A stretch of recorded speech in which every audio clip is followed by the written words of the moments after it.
আমরা যখন বিরোধী দলে আমরা যারা আছি, এই সমাবেশ করার অধিকার সংবিধান আমাদেরকে দিয়েছে, এটা গণতান্ত্রিক অধিকার। সেই সমাবেশের সময়টাতে কেন বিদ্যুৎ থাকবে না, বিদ্যুৎ কেন নিয়ে যাওয়া হলো, সেই বিষয়টাতে আমরা সরকারি দলের কাছে আমরা একটা জবাব দিতে চাই মাননীয় স্পিকার। আমাদের অফিসের সামনেও ককটেল বিস্ফোরণ ঘটানো হয়েছিল। মাননীয় স্পিকার, এই দেশে সরকারি দলের যেমন সমাবেশ করার অধিকার আছে, বিরোধী দলের এই একই ধরনের সমাবেশ করার অধিকার আছে, এবং সেই অধিকারের জায়গা থেকেই জুলাই মাসকে কেন্দ্র করে জাতীয় নাগরিক পার্টি এনসিপি আমরা সারা দেশব্যাপী জুলাই পদযাত্রার কর্মসূচি ঘোষণা করেছি। গতকাল আমাদের উদ্বোধনী সেশন ছিল। গতকাল রাতের বেলা আমাদের মাননীয় বিরোধী দলীয় চিফ হুইপ জনাব নাহিদ ইসলাম এমপি, আমি সহ আমাদের কেন্দ্রীয় নেতৃবৃন্দ আমরা সাভারে গিয়েছিলাম, একটা সমাবেশে উপস্থিত হয়েছিলাম। অত্যন্ত দুর্ভাগ্যের বিষয়ে আমরা স্টেজে ওঠার আগেই সেখানে বিদ্যুতের লাইন কেটে দেওয়া হয়, সেখানে বিদ্যুৎ আর থাকে না। আমরা বিদ্যুতের জন্য যোগাযোগ করেছিলাম, কিন্তু কোনোভাবেই যোগাযোগ করে আমরা সমর্থ হয়ে উঠতে পারি নাই।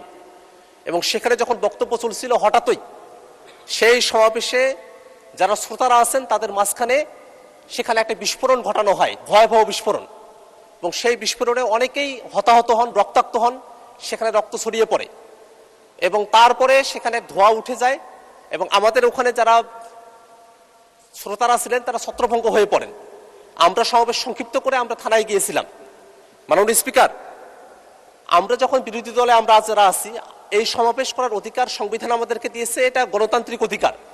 সেই সমাবেশের সময়টাতে কেন বিদ্যুৎ থাকবে না, বিদ্যুৎ কেন নিয়ে যাওয়া হলো, সেই বিষয়টাতে আমরা সরকারি দলের কাছে আমরা একটা জবাব দিতে চাই মাননীয় স্পিকার।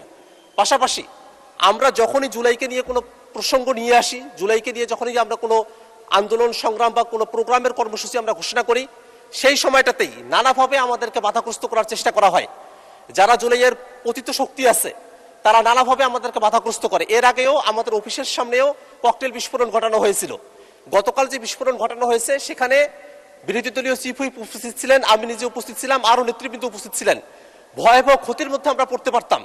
এমত অবস্থায় যারা পতিত স্বৈরাচার আছে এবং যারা নানাভাবে সমাজে স্বাভাবিকীকরণের দিকে অগ্রসর হচ্ছে, তাদের ব্যাপারে আসলে সরকারের তরফ থেকে পদক্ষেপ কি, সেটা মাননীয় স্বরাষ্ট্রমন্ত্রী যদি এখানে থাকতেন তার কাছেই জানতে চাইতাম।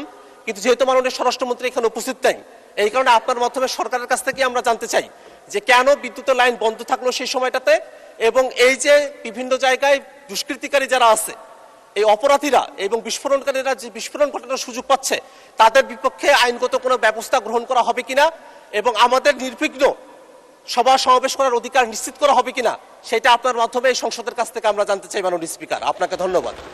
ধন্যবাদ মাননীয় সদস্য। আপনি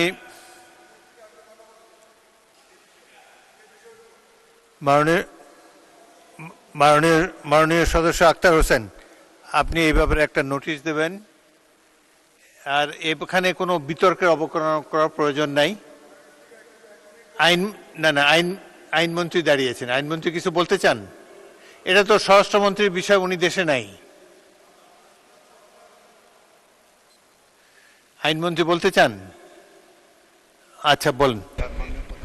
স্বরাষ্ট্রমন্ত্রী নাই, আপনি কিভাবে বলবেন? আইন তো ভালোই আছে। মাননীয় স্পিকার, আপনাকে ধন্যবাদ। স্বরাষ্ট্রমন্ত্রী উপস্থিত নাই, ওনার পক্ষেই আমি কিছু কথা বলতে চাচ্ছি। মাননীয় স্পিকার, আমাদের মাননীয় সংসদ সদস্য আক্তার হোসেন যে বিষয়টার অবতারণা করেছেন, নিশ্চিতভাবেই সেটা অত্যন্ত গুরুত্ব সহকারে আমরা দেখছি।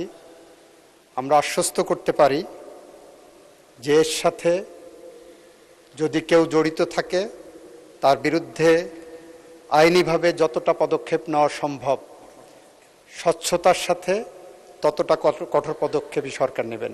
আপনাকে ধন্যবাদ মাননীয় স্পিকার। ধন্যবাদ মাননীয় মন্ত্রী।